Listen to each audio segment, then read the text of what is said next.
why we need each other. We can't stop him alone.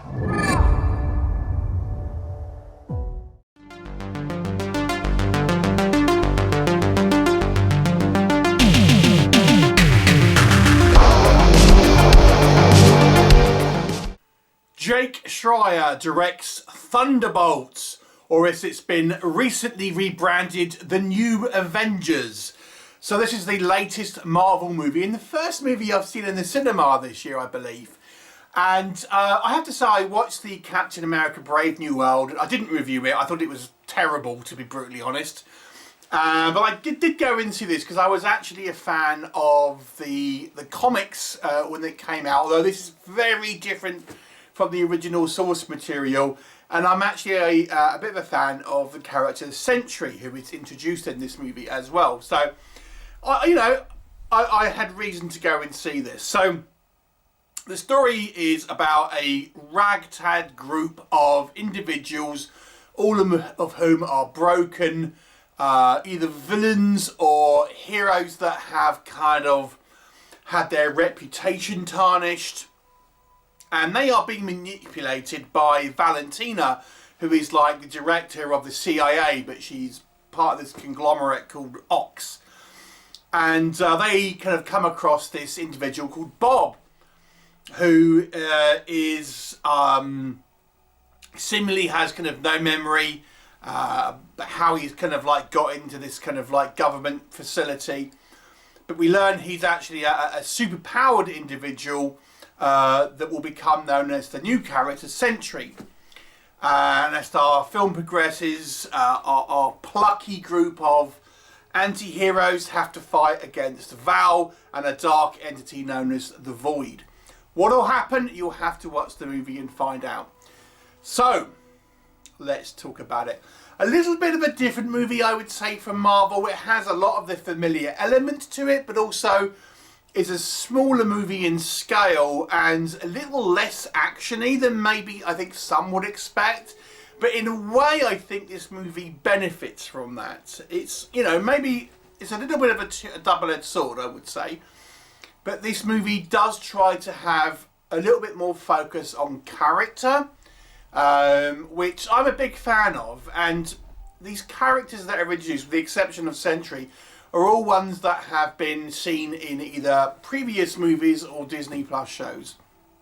And in this kind of ragtag team, we've got Yelena Belova, who is the new Black Widow, and she's played by Florence Pugh, who's I suppose our main character, and she is very charismatic. We've got John Walker, the sometimes known as US agent, a kind of a failed kind of rebranding of Captain America. We've got Ghost, Red Guardian. We're going to get Bucky, and I guess we sort of get Taskmaster as well. But so they're an interesting kind of group of individuals who all are very much broken, as is Bob, as we learn his kind of backstory, and he's kind of is a very troubled individual.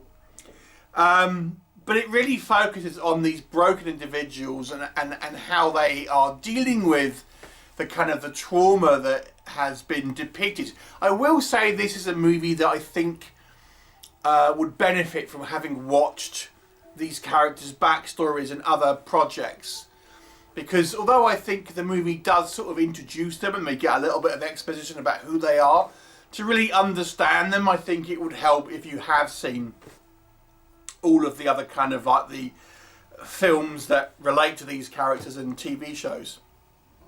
Because they go into obviously a lot more detail about why these characters are the way they are.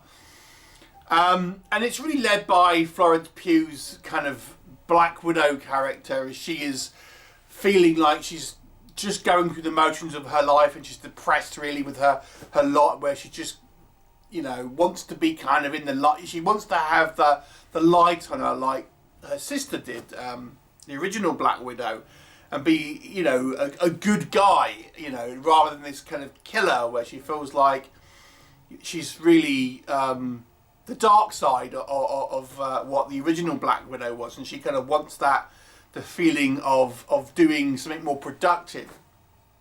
as do the rest of the kind of the characters. I think that the real treat for me was the character of Bob, aka Sentry. I thought he did a wonderful job of having a truly sort of damaged individual who really is super powerful. The Sentry is effectively the Marvel, one of Marvel's kind of equivalents of Superman. There are a few, Hyperion, Blue Marvel and stuff, but he is one of them. He's the only one that we've seen in the MCU so far.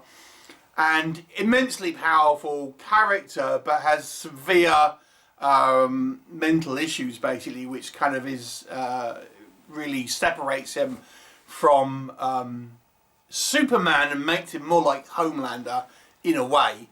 But yeah, a great individual, certainly more sympathetic than Homelander, I would say. And I think Pullman does a great job of really kind of selling you on this kind of confused manner where, you know, this character is just sort of directionless and he's depressed, and he's kind of given into that depression, and this is ultimately you know, the problems that this causes for everyone. So, you know, it's pretty good. So as I said, the action is more sparse in this movie, and it's just a little bit of, as I say, a smaller scale movie. But I think overall, you know, you can consume, and it tries to sort of ignore the sort of the malaise of noise that the MCU has kind of created for themselves. It's got a pretty decent post credits. There's actually two. The final one right at the end of the credits is pretty strong. What doesn't work, there are certainly. If you know the production of this movie, it's been chopped and changed quite a lot. The post-credit scene was only added and filmed quite recently. The character of Taskmaster was... Well, without spoiling anything, let me just say the role is drastically reduced from what it was originally. If you see certain photos, you see the character in scenes that happen later on, and you know, the actual film we get, this character isn't in there. So the movie's been like chop and changed, so it's a little bit of a jumble at times, and you feel like, for example, with Taskmaster, there was little point in introducing that character in this movie, really. I'm going to say the action, despite being lessened in favour of character moments, which on one hand I do like, you do feel it's a little bit lacking in sort of bang for its buck. I mean, Sentry is such a powerful character. You know, you would think there would be some massive kind of action sequence involving Sentry, and it isn't. I suppose because realistically, our characters pale in comparison to this particular Sentry character. What could you possibly do? But it's a little lacking in regards to that. The Void, I think, is a very interesting villain, and pretty scary, I have to say. But again, maybe a little bit shortchanged in regards to kind of screen time, you have to say.